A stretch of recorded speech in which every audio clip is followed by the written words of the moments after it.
ગુજરાત મોડેલની ચર્ચાઓ વચ્ચે સૌથી નિરાશાજનક સમાચાર સામે આવ્યા છે। રાષ્ટ્રીય પંચાયત પુરસ્કારમાં ગુજરાતના એક પણ ગામડાનું નામ નથી શામેલ। દેશની 42 શ્રેષ્ઠ પંચાયતોમાં ગુજરાતનું એક પણ ગામડું સ્થાન નથી મેળવી શક્યું। ભ્રષ્ટ વહીવટને કારણે પંચાયતી રાજ વ્યવસ્થા ખાડે ગયાનો કોંગ્રેસનો આરોપ છે।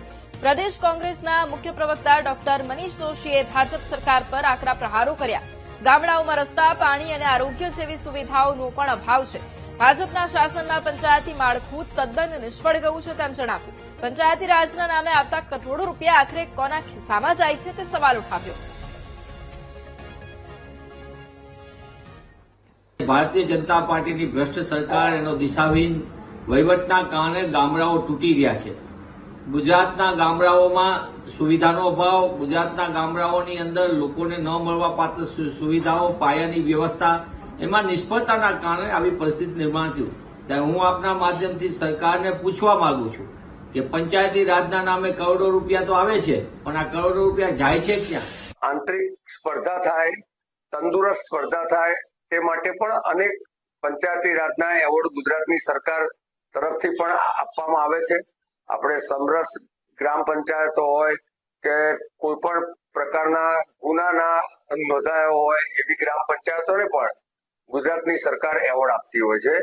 એટલે કોંગ્રેસ જે પ્રકારના બેબુનિયાદ આક્ષેપો કરે છે, મને લાગે છે કે આ પંચાયતી રાજનો હેતુ જ એ સમજ્યા નથી।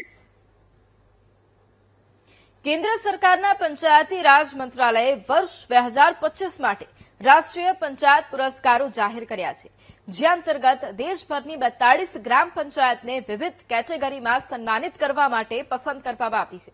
ત્યારે આ એવોર્ડ માટે ગુજરાતની એક પણ પંચાયતની પસંદગી નથી થઈ, જેને લઈ ગીર સોમનાથ જિલ્લાના ગામડાઓના લોકોએ કહ્યું કે ગુજરાતને રાષ્ટ્રીય પંચાયત પુરસ્કારમાં સ્થાન ન મળવું એક ગંભીર અને ચિંતાજનક બાબત છે। રાજ્યમાં અનેક એવા ગામો છે જ્યાં સ્વચ્છતા, પાણી, વ્યવસ્થાપન, આરોગ્ય અને ગ્રામ વિકાસના ક્ષેત્રે સારું કામ થયું છે, અને આમ છતાંય એક પણ ગ્રામ પંચાયતને મુખ્ય એવોર્ડ નથી મળ્યો। ગુજરાતની અંદર આ જે મુદ્દાઓ છે, જે સ્ત્રી સશક્તિકરણ, આરોગ્યના, પાણીના, રસ્તાના, તો શું એ ગુજરાત આપણું મોડેલ સ્ટેટ ગણવામાં આવે છે? તો મોડેલ સ્ટેટની અંદર કોઈ ગ્રામ પંચાયત એવી નહીં હોય કે જે સારી રીતે આ જે 42 ગ્રામ પંચાયતો આવે છે એમાં સમાવેશ ન થાય। આ પુરસ્કારો વિવિધ પ્રકારના સતત વિકાસ માટેના હોય, અને ગુજરાતમાં એવું લાગે છે કે ગુજરાત ગ્રામ પંચાયતમાં એક પણ વિકાસ નથી કરેલું।